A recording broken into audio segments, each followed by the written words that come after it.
Welcome to ఏపీవిజిఎన్ news బులెటిన్ల ముందుగా headlines. Ganapati మండపం కూల్చివేతతో స్థానికంగా ఉద్రిక్తత.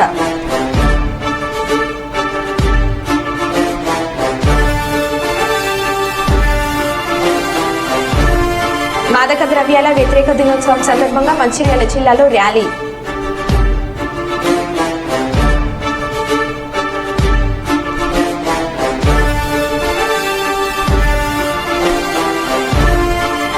శ్రీశైల స్వామిని దర్శించుకున్న టీడీపీ కర్నూలు జిల్లా అధ్యక్షులు సోమిశెట్టి వెంకటేశ్వర్లు.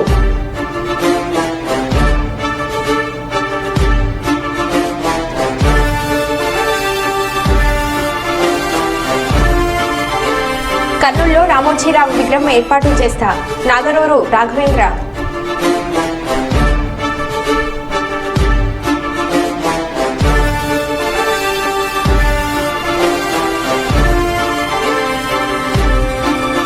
ప్రైవేట్ పాఠశాలలో జర్నలిస్టుల పిల్లలకు ఉచిత విద్య ఇవ్వాలి.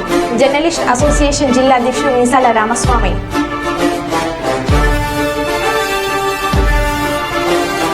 ఇక వివరాల్లోకి వెళ్తే, మాదక ద్రవ్యాలను నిర్మూలించడం మన అందరి బాధ్యత అని పెద్దపల్లి ఏసీపీ రవికుమార్ అన్నారు. మాదక ద్రవ్యాల వ్యతిరేక దినోత్సవం సందర్భంగా మంచిర్యాల జిల్లా మందమరిలోని సింగరేణి పాఠశాలలో ఏర్పాటు చేసిన అవగాహన సదస్సు కార్యక్రమానికి ఏరియా జనరల్ మేనేజర్ మనోహర్తో కలిసి ప్రారంభించారు. ఈ సందర్భంగా జ్యోతి ప్రజ్వలన చేసి మార్కెట్ ఏరియాలో అవగాహన ర్యాలీ నిర్వహించారు. అనంతరం వారు మాట్లాడుతూ యువతీ యువకులు డ్రగ్స్కు బానిసై బంగారు భవిష్యత్తును నాశనం చేసుకోవద్దని సూచించారు. మాదక ద్రవ్యాలకు దూరంగా ఉండి వాటి నిర్మూలనకు కృషి చేయాలని అన్నారు.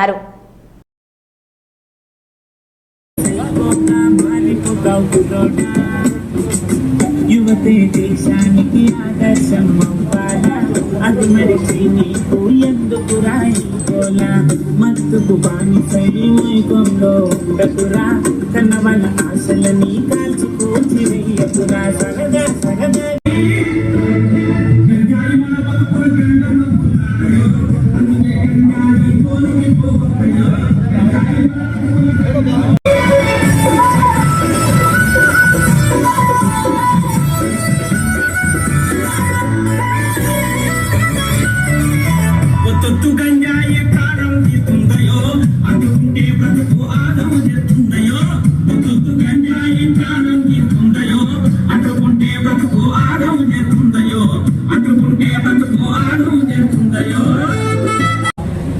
ఇదేందో చూద్దాము, ఇది అనుభవించుదాము అనేటువంటి చిన్నగా స్టార్ట్ అయ్యి అది మొత్తం అడిక్షన్ దాకా పోతాను. సో దీన్ని నిర్మూలించాలి. నిర్వీర్యం అవుతుంది. మన జీవం గారు చక్కగా చెప్తే మొత్తం మన దేశం అంతా నిర్వీర్యం కాకుండా మనము కాపాడుకోవాల్సినటువంటి అవసరం ఉంది. సో దీనికి మనం ఏం చేయాలి? డ్రగ్స్ తాగినా కూడా అది ఒక నేరం అవుతుంది. సెక్షన్ 27 NDPS యాక్ట్ ప్రకారము ఒక 10 గ్రాముల గంధ తీసుకొచ్చి వాడు తాగినా కూడా కేసు పెట్టి జైలు పంపవచ్చు. అటువంటి స్ట్రింజెంట్ సెక్షన్స్ ఉన్నాయి. సో దయచేసి ఈ సందర్భంగా అందరికీ నేను విన్నవించేది ఏంటంటే, ఈ గంజాయికి సంబంధించినటువంటి సమాచారం ఇవ్వండి. ఇప్పుడు వీళ్ళు సింపుల్గా మహారాష్ట్ర స్టేట్ చంద్రపూర్ నుంచి అక్కడక్కడ చేస్తున్నారు. మనం ఇప్పటి వరకు మందమరి పోలీస్ స్టేషన్లో 5 కేసులు నమోదు చేసాము. Within the period of 3 months కాలంలో ఒక 5 కేసులు నమోదు చేయడం జరిగింది. వాళ్ళకి జైలు పంపాము. వాళ్ళని కూడా మళ్ళీ ఫ్రీక్వెంట్గా పిలిచి కౌన్సిలింగ్ ఇస్తున్నాము. రీసెంట్లీ కూడా ఒక 5-6 రోజుల క్రితము ఒకరి ఇంటిలో 13 మొక్కలు గంజాయి మొక్కలు వేస్తే వాటిని తీసుకొని కేర్ చేయడం జరిగింది. సో దయచేసి ఇది డిపార్ట్మెంట్ కానీ ఒక ఎస్ఐ కావచ్చు, ఒక సిఐ కావచ్చు, ఒక ఏసీపీ కావచ్చు, ఒక డాక్టర్ కావచ్చు, ఒక ఇంజనీర్ కావచ్చు, ఒక లాయర్ కావచ్చు, ఎంతో మందిగా మీకు బాగుపడే అవకాశాలు మీకు ఉన్నాయి. కాబట్టి మీరు కూడా లయన్స్ క్లబ్, నేను 8 జిల్లాలో చైర్మన్, మా స్వచ్ఛంద సేవ నుంచి మీకు ఏ సపోర్ట్ కావాలన్నా డిపార్ట్మెంట్ ద్వారా, జిఎంఆర్ ద్వారా మేము అన్ని రకాల అందంగా ఉండి మీకు ప్రతిదీ సప్లై చేస్తాం. మీరు చదువుకున్న పిల్లలకు మీకు బెల్ట్ ఎఫెక్ట్ కలిగించి మనిషిని తన కంట్రోల్లో లేకుండా వాటి యొక్క ప్రభావంతో మనిషి ఏం చేస్తారో ఏం అనేది అతనికి తెలియకుండా సమాజంలో ఇప్పుడు మనం చూసినట్టయితే ఒక చాప కింద నీళ్ళ ఈ డ్రగ్స్ అనేది మనము సేవించడం అనేది ప్రవహిస్తూ ఉంది. దీనికి మనం ఇక్కడే చెక్ పెట్టకుంటే ముందు ముందు మనము వేరే రాష్ట్రాలు చూసినట్టయితే పంజాబ్ కానీ హర్యానా కానీ చేయడానికి పోయింది. ఏమైందంటే ఇక్కడ మాదక ద్రవ్యాలు అనేది ఎక్కువైపోయి కంట్రోల్ కాక అక్కడ ఇప్పుడు అందరూ కూడా ఇబ్బంది పడాల్సిన పరిస్థితి ఏర్పడుతుంది. దానికోసం మన ప్రభుత్వం కూడా కట్టుబడి దీనికి నిర్మూలించేందుకు కఠిన చర్యలు తీసుకునేందుకు సమూలంగా నిర్మూలించేందుకు కూడా పాటుపడుతుంది. దాంట్లో భాగంగా anti drugs narcotic anti drugs state team కూడా ఏర్పాటు చేయడం జరిగింది. అలాగే ప్రతి ఒక్క స్కూల్లో కూడా యాంటీ డ్రగ్స్ కమిటీస్ కూడా ఏర్పాటు చేయడం జరిగింది. మరి మనం చూసినట్టయితే చాలా చోట్ల తల్లిదండ్రుల సూపర్విజన్ లేక పిల్లలు వాళ్ళకున్న వెదర్లో క్లైమేట్లో ఇతర స్నేహాలతో డ్రగ్స్కి అలవాటు పడి వాళ్ళ యొక్క ఆర్థికంగా శారీరకంగా మెంటల్గా అందరూ కూడా కోల్పోయే పరిస్థితి ఏర్పడుతుంది. దీనికి పుస్తా పెట్టేందుకు అందరూ కూడా నడువు బిగించి ముందుకు వచ్చి నిర్మూలించేందుకు అందరూ కూడా సహకరించాలి. తల్లిదండ్రులు కానీ మిగతా వాళ్ళకి ఎక్కడన్నా కూడా ఈ డ్రగ్స్ గాంజా కానీ ఎక్కడన్నా కూడా ఇలా అమ్ముతున్నారు, దాని గురించి పిల్లలు ఇట్లా సేవిస్తున్నట్టు తెలిసినా కూడా మీరు ఇమీడియట్లీ పోలీస్ దృష్టికి తీసుకురావాలని చెప్పి మీ అందరూ కూడా కోరుతున్నాను. అందరూ కూడా దీంట్లో భాగస్వామ్యం కావాలని కోరుతున్నాను. ప్రతి ఒక్క చోట శ్రీశైలం శ్రీ బ్రహ్మరాంబ మల్లికార్జున స్వామి వార్లను దర్శించుకున్న టీడీపీ కర్నూలు జిల్లా అధ్యక్షులు సోమిశెట్టి వెంకటేశ్వర్లు ఆంధ్రప్రదేశ్ సార్వత్రిక ఎన్నికల్లో తెలుగుదేశం పార్టీ కూటమి ఘన విజయం సాధించినందుకు శ్రీశైలం స్వామి అమ్మవార్లను దర్శించుకోవడం జరిగిందని అన్నారు. ఆ తర్వాత మాజీ ముఖ్యమంత్రి వైఎస్ జగన్మోహన్ రెడ్డిపై తీవ్రంగా విరుచుకుపడ్డారు. ఈరోజు ఈ రాష్ట్రం నుంచి పారదోలేరు పబ్లిక్, అందుకని ఇలా శ్రీశైలం ఇలా ఈశ్వరుని దర్శించుకోవడానికి మేము రావడం జరిగింది. చాలా సంతోషం. ఇంతకుముందుకు మేము వచ్చిన కాడికి ఇప్పటికి చాలా డెవలప్ జరుగుతూ ఉంది. ఇప్పుడు చంద్రబాబు నాయుడు ప్రత్యేకంగా దేవాలయాలపైన శ్రద్ధ పెట్టి టెంపుల్స్ ఏ విధంగా అభివృద్ధి చెందాలనే ఉద్దేశంతో ప్రతి ఒక్క మంచి ఆఫీసర్ని వేసి ఈఓలు కానీ అధికారులు కానీ మంచి వాళ్ళని వేసి టెంపుల్స్కు ప్రాధాన్యత ఇచ్చి ఈరోజు ముందుకు రావడం జరుగుతుంది. ఎందుకంటే టెంపుల్స్ ఈరోజు ప్రతి ఒక్క భక్తులు వాళ్ళు ఏ తప్పులు చేసినా ఏం చేసినా భగవంతునికి వచ్చి మొరబెట్టుకుని స్వామి నేను చేసిన తప్పులు క్షమించి నన్ను రానున్న రోజుల్లో నేను వ్యాపారంలో కానీ రాజకీయం కానీ అన్ని పైకి రావాలని చెప్పి దేవుని మొక్కుడిగా రావడం జరుగుతుంది. ఆ భగవంతుడు కరుణించాలి. అందుకని జగన్మోహన్ రెడ్డికి నేను చెప్పేది ఏమంటే, నువ్వు చేసిన తప్పులు ప్రపంచంలో ఎవడు చేయలేవు. ఇవాళ భారతదేశంలో నేను బరువు కేడుగాడంటే నువ్వే. నీలాంటి దుర్మార్గులు ఈ రాష్ట్రంలో పుట్టి ఈ రాష్ట్రాన్ని అభివృద్ధి పథకాన్ని సున్నా చుట్టి నాశనం చేశావు. ఈరోజు చంద్రబాబు నాయుడు ముఖ్యమంత్రి అయిన తర్వాత దీన్ని అభివృద్ధి చేసేదానికి మేము ఎంత తిప్పలపడాలో అది చాలా ఇబ్బంది పడే పరిస్థితి వస్తుంది. పోలవరం ప్రాజెక్టు నాశనం చేశావు. అమరావతి రాజధాని చూశావు. ఒక్క పుల్ల పోటు కూడా పెట్టకుండా, ఒక రాయి కూడా అక్కడ అవిర్చకుండా నాశనం చేసిన వ్యక్తి నువ్వు ఇవాళ. అదేవిధంగా చంద్రబాబు ముఖ్యమంత్రి అయిన తర్వాత అమరావతిని వెంటనే ఛార్జీ తీసుకోకతలికే అధికారులు వెంటనే క్లీన్ చేయడము, అక్కడ పనులు ప్రారంభించడం జరిగింది. వెంటనే మళ్ళా పోలవరం వెంటనే చంద్రబాబు నాయుడు పోయి ఆ పనులు కూడా త్వరగతిగా 2.5 సంవత్సరాలు పూర్తి చేసి ప్రజలకు మనం నీళ్ళు ఇవ్వాలి అనే ఉద్దేశంతో ముందుకు పోవడం జరుగుతుంది. ఇంత మంచి పనులు జరుగుతుంటే ఇప్పటికీ దుష్టుడు ఈ దుర్మార్గుడు మళ్ళా నేను వస్తాను, మళ్ళీ 5 ఏళ్ళు 2009 నీ ముండమై నువ్వు ఎప్పుడో నువ్వు సత్తావు, నీకు రాదయ్యా, ఇంకా నీకు అయిపోయింది, నీ చాప్టర్ క్లోజ్. నీతో కలిపి 11 మంది, ఈ 11 మంది కూడా కాపాడుకో, నీతో కలిపి 10 మందిని కాపాడుకో, నీ చేతనైతే ఎంపీలను కాపాడుకో. నువ్వు దద్దమ్మ ముఖ్యమంత్రివి, దద్దమ్మ ప్రభుత్వం చేసావు, ప్రజలను నాశనం చేసావు, నట్టేట ఆంధ్రప్రదేశ్ని ముంచావు. అది కాకుండా ఏదైతే రాష్ట్రాన్ని అడ్డగోలుగా నాశనం చేశావో ల్యాండ్ టైటిల్ యాక్ట్ పెట్టేసి ఇలా ఏదో కుట్రబన్నావు నీవు. మీ యొక్క వైఎస్ఆర్ పార్టీ కాంగ్రెస్ పార్టీ కార్యాలయాలు పెట్టి అది లీజు పేరుతో పెట్టి ఈ టైటిల్ తెచ్చిపెట్టి అవి కూడా కొట్టేసేలా చూసావు. సుమారుగా మేము లెక్కేస్తే 3,000 కోట్ల రూపాయల ప్రజాధనం దుర్వినియోగం చేసే పరిస్థితి వచ్చావు నువ్వు. ఇటువంటి దుర్మార్గుడు ఈ రాష్ట్రంలో పుట్టినందుకు చింతిస్తున్నాం. అదేవిధంగా కేంద్ర ప్రభుత్వం కూడా వెంటనే కళ్ళు తెరుచుకొని ఆంధ్ర రాష్ట్రం పైన చంద్రబాబుపై నమ్మకం పెట్టి చంద్రబాబు నాయుడు సరిపోతాడని చెప్పేసి కూటమితో ఇవాళ తెలుగుదేశం పార్టీ, జనసేన, బీజేపీ ముగ్గురం కలిసి ఇవాళ రాష్ట్రం అధికారం వచ్చాం. కనీమిని రీతులు ఇవాళ రిజల్ట్ ఇచ్చారు. ఈ రిజల్ట్ వైఎస్ఆర్ పార్టీ తట్టుకోలేక వాళ్ళు ఒకరిపై ఒకరు ఏదో చెప్పుకుంటున్నారు. కానీ జగన్మోహన్ రెడ్డి తగిన బుద్ధి చెప్పారు ప్రజలు. ఇప్పటికైనా సరే నేను కూడా ఏదైతే కార్యాలయాలపై వైఎస్ఆర్ పార్టీ కార్యాలయాల పేరు మీరు లీజు తీసుకున్నారో అది లీజు కాదు. ఒక్క ఆఫీసు కూడా మున్సిపాలిటీ పరిధిలో మున్సిపాలిటీకి సంబంధించిన అనుమతులు లేవు. ఏ ఒక్కటి అనుమతులు లేకుండా ఇవాళ అడ్డదడ్డుగా కట్టారు. ఎందుకు? మేము మళ్ళీ అధికారం వస్తాను, నేను ముఖ్యమంత్రి అవుతాను. దొమ్మ పొగురు ఒక దున్నపోతు ఎట్ట మొద్దు ఉంటుందో అటువంటి మొద్దు జగన్మోహన్ రెడ్డి.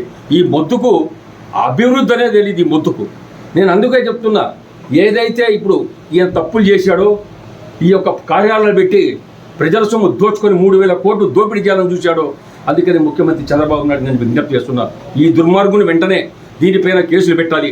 దీనిపైన ల్యాండ్ యాక్ట్ చట్టం కింద పెట్టి ఈయన ఏ విధంగా దీనిపైన పూర్తి ఎంక్వైరీ చేయాలి. మైనింగ్ మాఫియా, అదే కింద ఇసుక మాఫియా, లిక్కర్ మాఫియాలు పెద్ద ఎత్తున దోపిడీ చేశాడు. దీని అన్నిపైన ఎంక్వైరీ చేసి ఈయనను యావజ్జీవ శిక్ష విధించి బయటికి రానికుండా మళ్ళా జైల్లో ఉంచి సిల్వర్ బొచ్చే ఇచ్చి ఈయనకు మళ్ళా జైలు పంపించే పరిస్థితి దగ్గరకు వచ్చింది. దగ్గర పడినాయి. ఇంకా సిగ్గు లేకుండా 29 వస్తా, నేనే అధికారం వస్తా చెప్పుకోవడానికి సిగ్గు లేదు. జగన్మోహన్ నీకు అర్హత లేదు. ఈ రాజకీయ పార్టీనే రద్దు చేసుకునే పరిస్థితి వస్తూ ఉంది.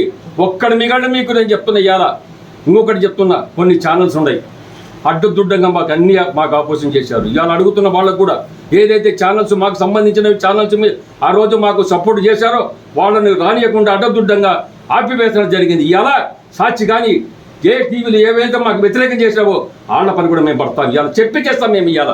ఎందుకంటే ఒక పద్ధతి ఛానల్స్ అంటే ప్రజలకు నిర్భయంగా వాస్తవాలు తెలిపే ఛానల్స్ ఉండాలి.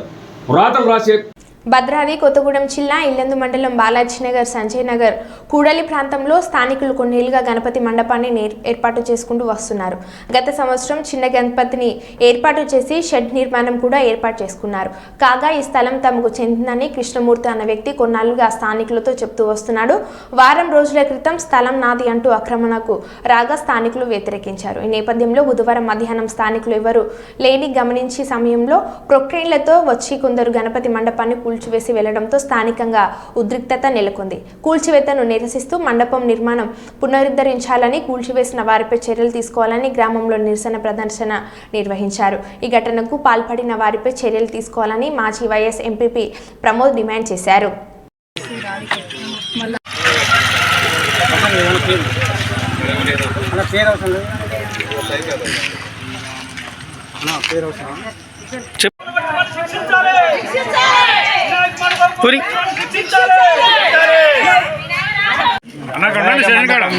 కూల్చివేసిన వారిని కఠినంగా శిక్షించాలని. వినాయక మండపంని కూల్చివేసిన వారిని కఠినంగా శిక్షించాలి.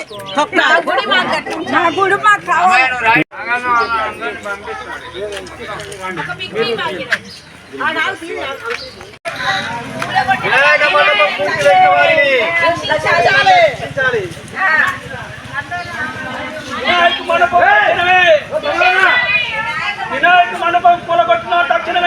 అది బాలాజీనగర్ గ్రామ పంచాయతీ సంజయ్ నగర్.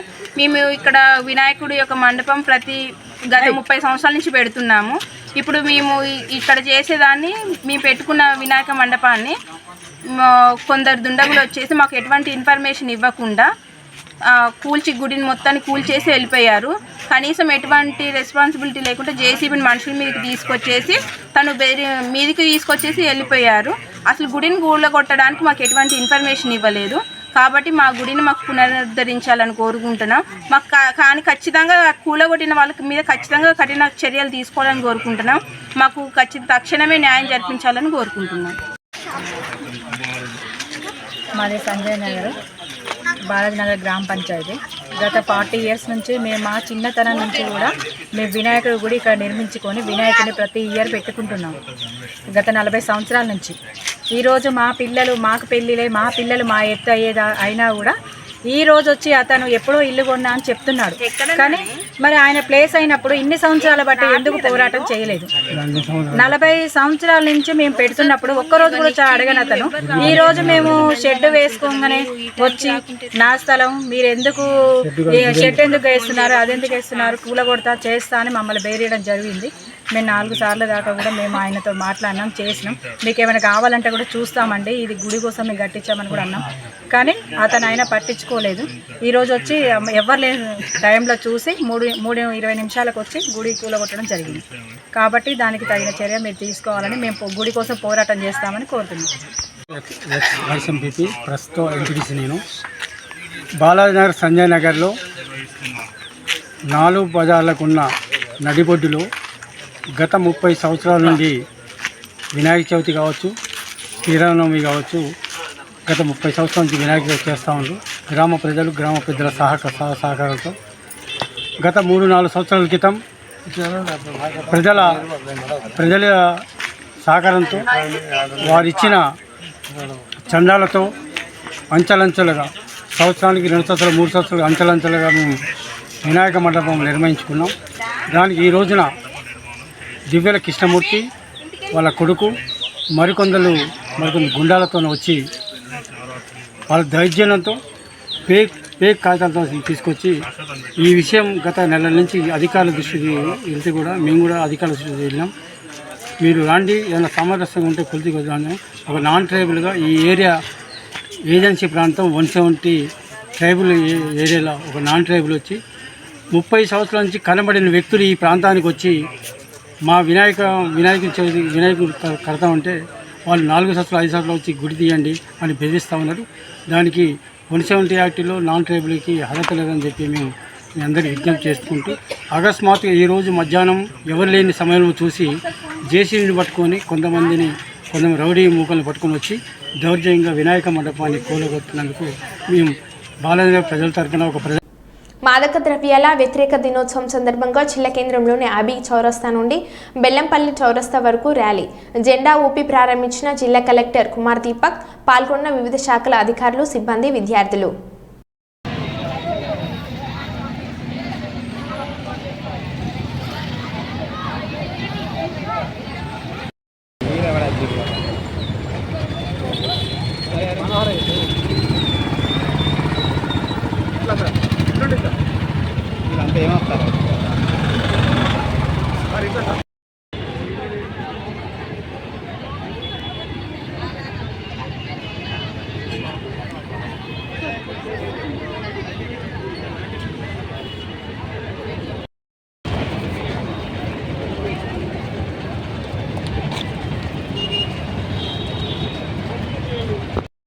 ఇల్లీగల్ ట్రాఫికింగ్ గురించి మనము ప్రోగ్రామ్ జరుపుకున్నాము. మొత్తం జిల్లాలో అన్ని అంగన్వాడీ సెంటర్లు, స్కూల్స్లో, హయ్యర్ ఎడ్యుకేషనల్ ఇన్స్టిట్యూట్స్లో, టీచర్స్ సైట్స్ దగ్గర అన్ని చోట్లలో డ్రగ్ అబ్యూస్ గురించి, ఇల్లీగల్ ట్రాఫికింగ్ గురించి అందరూ ప్రతిజ్ఞ తీసుకుంటున్నారు.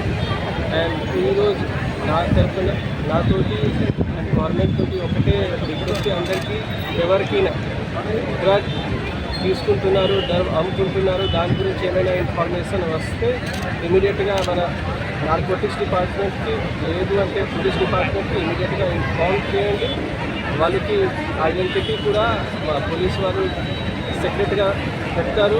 అండ్ ఇంకా ఒకటి, ఎవరైనా డ్రగ్ ఎడిక్ట్ ఉన్నారు దాని గురించి కూడా మన డిస్ట్రిక్ట్ హాస్పిటల్స్లో డి అడిక్షన్ సెంటర్ నడుస్తున్నాయి. ఎవరైనా ఇన్ఫర్మేషన్ దాని గురించి మనకి ఇన్ఫర్మేషన్ వస్తే, లేదా ఎవరైనా బాధితులు ఉన్నారు మన డాక్టర్స్కి కాంటాక్ట్ చేస్తే వాళ్ళకి కూడా ఫ్రీగా దాని గురించి ట్రీట్మెంట్ వస్తుంది. ఇంకా ఒకటి, వాళ్ళ గురించి కూడా మనము మొత్తం ఇన్ఫర్మేషన్ సెక్రెట్గా పెడుతున్నాము. కాబట్టి ఈ యొక్క సోషల్ ఈవీకి ఖచ్చితంగా మన జిల్లా నుంచి, మన రాష్ట్రం నుంచి, మన దేశం నుంచి ఇరాడికేట్ చేయాలి. దాని గురించి మీ అందరికీ విజ్ఞప్తి చేస్తున్నాను. Thank you. అంతర్జాతీయ డ్రగ్స్ వ్యతిరేక దినోత్సవము మనం మంచిర్యాల జిల్లాలో ఈరోజు ఘనంగా జరుపుకుంటున్నాము. ఈరోజు డ్రగ్స్ అనే మహమ్మారి మన తెలంగాణ రాష్ట్రంలో నుంచి తరం కొట్టడానికి ముఖ్యమంత్రి గారు చిత్తశుద్ధితో పనిచేస్తున్నారు. వారి యొక్క సంకల్పంతో ఈరోజు మన జిల్లాలో డ్రగ్స్ వ్యతిరేక కార్యక్రమం అనేక స్కూల్స్ నుంచి మరియు కాలేజీల నుంచి అన్ని ప్రభుత్వ వర్గాల నుంచి ఈరోజు రావడం జరిగింది. ఈ డ్రగ్ మహమ్మారిని తరిమికొట్టడానికి అందరం కూడా ప్రతిజ్ఞ చేయడం జరిగింది. ఈ డ్రగ్ మహమ్మారిని స్కూల్స్ నుంచి కానీ, కాలేజీలలో కానీ ఎక్కడ ఉన్నా కూడా తరిమికొట్టాలని, దీని బాధితులు ఎవరైనా ఉంటే వాళ్లకు డి అడిక్షన్ సెంటర్లో కూడా మన కలెక్టర్ గారు చెప్పినట్టు ఉచితంగా వారికి అందించడం జరుగుతుంది. కావున ఇటువంటి డ్రగ్స్ ఎవరైనా ఉన్నా కూడా, ఏదైనా ఇన్ఫర్మేషన్ ఉన్నా కూడా అందించిన వారిని సీక్రెట్గా వారిని ఎటువంటి గోప్యంగా ఉంచడం జరుగుతుంది. కాబట్టి అటువంటి ఎవరైనా ఉన్న వివరాలు తెలియజేయగలరు.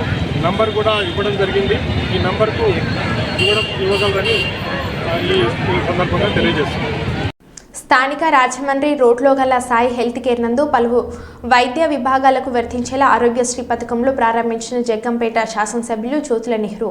ఈ సందర్భంగా ఆయన మాట్లాడుతూ జగ్గంపేట ప్రాంతంలో సాయి హాస్పిటల్ బ్రాంచ్ ప్రారంభించి పలు వైద్య సేవలు అందిస్తున్న సాయి హాస్పిటల్ అధినేత విజయ్ కుమార్కి సందర్భంగా శుభాకాంక్షలు తెలియజేస్తున్నామని అన్నారు. ఎమ్మెల్యేగా మొట్టమొదటి ప్రారంభోత్సవం పేదలకు ఉచితంగా వైద్యం అందించి ఆరోగ్యశ్రీని ప్రారంభించడం చాలా ఆనందంగా ఉందని అన్నారు.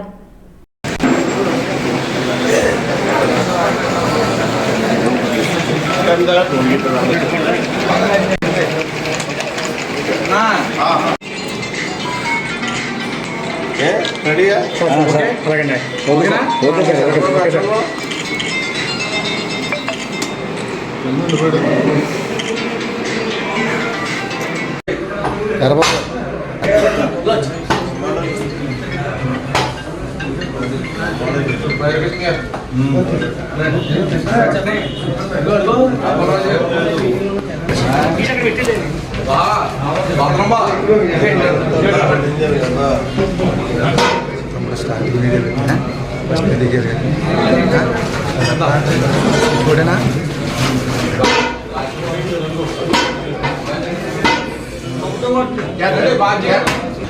దీన్ని అంచెలంచెలుగా అభివృద్ధి చేసుకుంటూ వస్తాం. అతి కీలకమైనటువంటి ఇవాళ ఆరోగ్యశ్రీ పథకం సామాన్యుడు వైద్యం చేయించుకోవడానికి అవకాశం కలిగేటటువంటి పరిస్థితి కావాలనేటటువంటి ఉద్దేశంతో మన విజయ్ కుమార్ గారు, డాక్టర్ విజయ్ కుమార్ గారు సాయి హెల్త్ కేర్ అధినేత ప్రభుత్వంలో ప్రయత్నం చేసి ప్రధానంగా గైనకాలజీ ఇది చాలా అవసరమైనటువంటి కార్యక్రమం. సామాన్యులు ఫ్రీగా గైనిక్ సంబంధించినటువంటి సమస్యలను పరిష్కరించడం డెలివరీ కానీ ఆపరేషన్స్ కానీ అన్నింటినీ కూడా రూపాయి ఖర్చు లేకుండా చేసుకునేటటువంటి అవకాశానికి ఇది ఉపయోగపడేటటువంటి. అలాగే పుట్టిన పిల్లలకి దాన్ని ముందుగానే గతంలోనే నాతో చేయించింది. పుట్టిన పిల్లలకు వైద్యం చేసేటటువంటి పరిస్థితి చంటి పిల్లలకి ఆ విభాగం కూడా ఇవాళ ఆరోగ్యశ్రీలోకి వచ్చినటువంటి పరిస్థితి. అలాగే ఆర్థోపెడిక్ ఇది మనకైతే చాలా అవసరం. ఎందుకంటే హైవే మీద ఉన్నాం, మన కళ్ళ ముందే యాక్సిడెంట్లు ఎన్నో జరిగిపోతూ ఉంటాయి. మరి ఈ పరిస్థితుల్లో సామాన్యులైతే చాలా ఇబ్బంది. ఈ ఆర్థోపెడిక్ వైద్యం చేయించుకోవడం చాలా ఖరీదైనటువంటి వైద్యం. ఇటువంటి పరిస్థితుల్లో ఆర్థోపెడిక్ కూడా ఇక్కడ ఆరోగ్యశ్రీలో ఉండడం, అలాగే జనరల్ సర్జరీ చాలా మేజర్. ప్రతి ఆపరేషన్ని కూడా ఆరోగ్యశ్రీ పథకంలో చేర్చి ఇక్కడ చేసేటటువంటి అవకాశం. అలాగే ఈఎన్టీ చెవి, ముక్కు, గొంతు వీటన్నిటికీ సంబంధించినటువంటి వాటిలో కొన్ని నిబంధనల మేరకు కొన్ని ఉండవు, కానీ ఎక్కువ శాతం వైద్యం ఫ్రీగా సామాన్యుడికి అందుబాటులోకి వచ్చేటటువంటి పరిస్థితి. దీనికి మరి విజయ్ కుమార్ గారు చాలా కృషి చేసి ఇవన్నింటినీ కూడా తెచ్చినటువంటి పరిస్థితి ఉంది. ఎందుకంటే ఆయన రాజమండ్రిలో కూర్చొని హ్యాపీగా వైద్యం చేసుకుంటే కావాల్సిన ప్రాక్టీస్ ఉంది. మేడం ఇక్కడ దాకా ఆయన రావాల్సిన పరిస్థితి కానీ దీనిలో మెయింటైన్ చేయాల్సిన పరిస్థితి కానీ ఆ స్థాయిలో ఉన్నాడు. ఇక్కడ నా ప్రాంతం మా ప్రజలకి అందుబాటులోకి వైద్యాన్ని ఇవ్వాలి అనేటటువంటి మంచి ఆలోచనతో ఇవాళ ఇక్కడ ఈ హాస్పిటల్ నిర్మాణం చేయడం, అందులో భాగంగా ఇవన్నిటినీ కూడా మనకు అవసరమైనటువంటి ఈ పథకాలన్నింటినీ ఆరోగ్యశ్రీలోకి తెచ్చినటువంటి పరిస్థితి. గత ప్రభుత్వంలో ఇక్కడ ఒకటే నేను హామీస్తాను,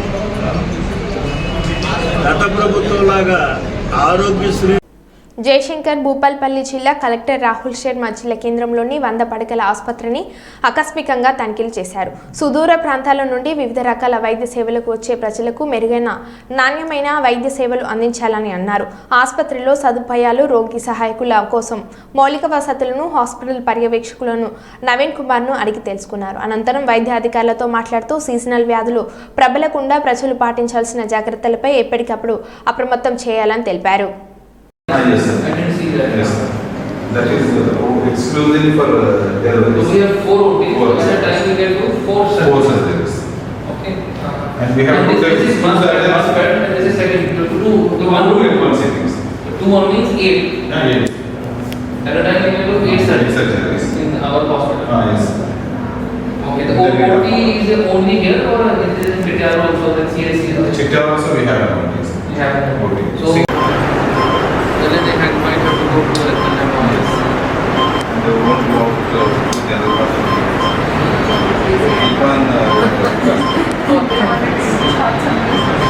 even but there will be waiting also.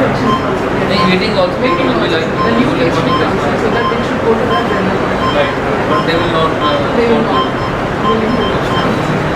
after doctor certification then they will.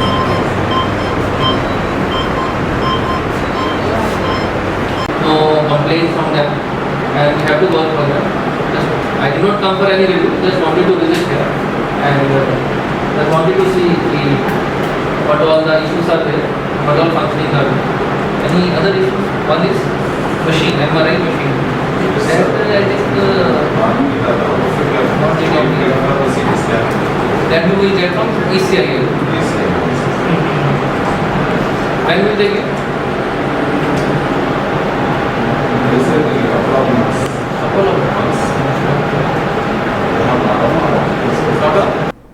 మరో బులెటిన్లో మళ్ళీ కలుద్దాం. Stay tune.